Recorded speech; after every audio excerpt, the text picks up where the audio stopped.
नांदूर गावातील एक महिला सप्तशृंगी मातेची खूप मोठी भक्त होती। मनापासून नित्यनेमाने ती देवीची भक्ती करत असे। सकाळी उठल्यापासून झोपेपर्यंत नित्य कामे करत असताना ती सतत देवीचे नाव घेत असे। त्या महिलेच्या लग्नाला 4-5 वर्ष उलटून गेली होती, पण तिला मुलबाळ नव्हते। त्यामुळे ती संसारात दुःखी होती। सप्तशृंगी मातेवर तिचा पूर्ण विश्वास होता, म्हणूनच न चुकता ती मातेच्या दर्शनाला जात असे। एकदा ती अशीच मातेच्या दर्शनाला गेली। तिच्या पायावर नतमस्तक झाली आणि मातेला म्हणाली की हे माते, तू सर्वांच्या नवसाला पावतेस, सर्वांच्या मनोकामना पूर्ण करतेस, पण माझ्या हाकेला तू कधी उभी राहणार? मला बाळ नाही, त्यामुळे मी संसारात दुःखी आहे। माझं दुःख तू कधी दूर करणार? आज मी तुला नवस करते की मला जेव्हा बाळ होईल ना, तेव्हा मी बैलगाडी करून बाळाला घेऊन तुझ्या दर्शनाला येईल, तुझ्या पायाशी त्याला ठेवेल आणि या शीतकड्यावरून बैलगाडीने खाली उतरून जाईल। त्यावेळी गडावर जाण्यासाठी कोणत्याही प्रकारचा रस्ता नव्हता। भाविक श्रद्धेने पायवाटेने मातेच्या दर्शनाला येत असत। तीव्र अवघड अशा शीतकड्यावरून बैलगाडीने खाली उतरून जाणं केवळ अशक्यच होतं, पण तिने बाळासाठी मोठ्या विश्वासाने आईला तसा नवस केला आणि ती घरी निघून गेली। एका वर्षानंतर मातेच्या कृपेने तिला सुंदर तेजस्वी असे बाळ झाले आणि तिला काही दिवसांनी मातेला केलेल्या नवसाची आठवण झाली।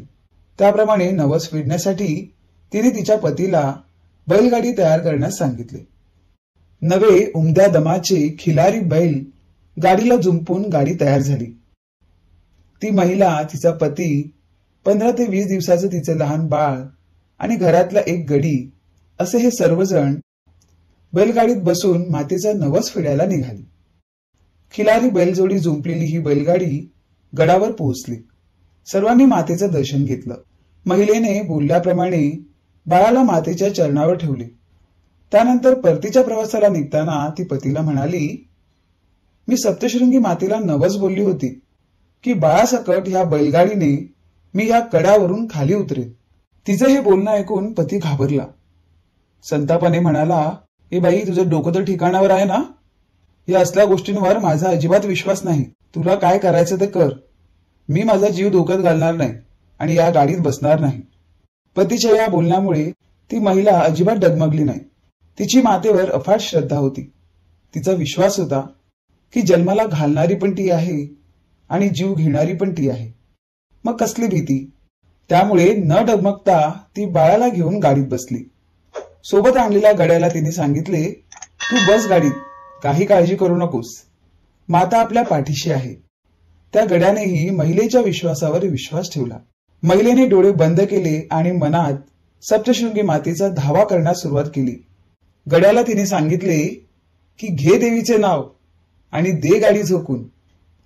आणि काय आश्चर्य, शीतकड्यावरून ती गाडी जेव्हा खाली आली तेव्हा सर्वजण सुखरूप होते।